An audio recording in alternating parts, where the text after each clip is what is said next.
بسم الله الرحمن الرحيم. رجعت حضراتكم مرة تانية من الأخبار اللي أنا على المستوى الشخصي بتفرحني جدا، لأن أنا طول عمري دايما أقول أن مصر لديها سلعة لا يستطيع أحد أن ينافسها فيها. لدينا سلعة السياحة. سلعة السياحة احنا عندنا ربنا سبحانه وتعالى أعطانا من كل ما سألناه في السياحة. سياحة دينية، على سياحة علاجية، على سياحة الآثار، عندنا حاجات إسلامية ومسيحية ورومانية، وعندنا الأقصر وعندنا أسوان وعندنا النيل وعندنا سفاجة وعندنا الغردقة والجونة ومرسى علم. عندنا كل حاجة الحقيقة بجد، والقاهرة فيها حاجات. يعني عايز أقول لحضراتكم أنا سافرت دول كتيرة جدا. لما تقعد مع حد، حلم الناس إنها تيجي القاهرة.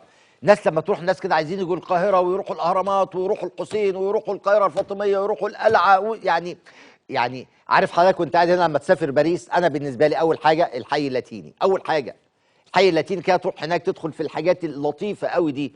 ناس كتيرة جدا يبقوا عايزين ويجوا يسهروا في الحسين. فأنا ببقى واحد من الناس اللي أنا شايف إن مستقبل مصر في السياحة وفي الطاقة الشمسية وفي شوية حاجات كده يعني. فأنا ببقى سعيد جدا. السياحة الروسية عادت نمسك الخشب، لأن احنا منظورين في السياحة.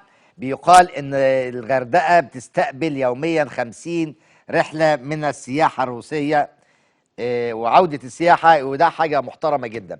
معايا على التليفون محافظ البحر الأحمر اللواء الوزير عمرو حنفي. أهلا وسهلا سيادة الوزير. اهلا بيك يا فندم، اهلا وسهلا بحضرتك يا فندم. فرحان أنا ومبسوط قوي، وربنا يبارك، يعني مش عايزين نحسد يعني. يا رب ان شاء الله خير باذن الله يا فندم، الحمد لله يعني. قول لي الحركة عندكم عاملة ايه يا سيادة الوزير؟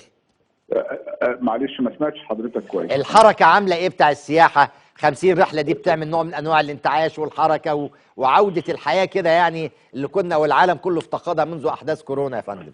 والله الحمد لله طبعا الحركه بتعود طبعا، برضه نقدر نقول لسه بالتدريج، ما نقدرش نقول وصلنا للمعدلات اللي احنا بنامل ان احنا نوصل لها، ولكن طبعا احنا بنتطلع خلال المرحله القادمه، وطبقا لمناقشتي مع الساده رجال الاعمال والساده المستثمرين، هم ايضا بيتطلعوا طبقا لحجوزاتهم خلال الاشهر القادمه، يعني ان شاء الله باذن الله تبتدي معدلاتنا ترجع تقريبا زي العام الماضي من نفس التوقيت، يعني اللي هو قبل كورونا على طول يعني.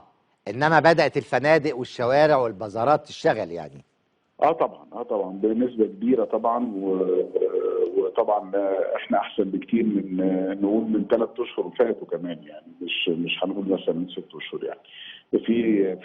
في واضح ان في حركه ان شاء الله باذن الله. ربنا يزيد ويبارك يا سياده الوزير، بأهنئك يا فندم، وان شاء الله ربنا يبعت لنا.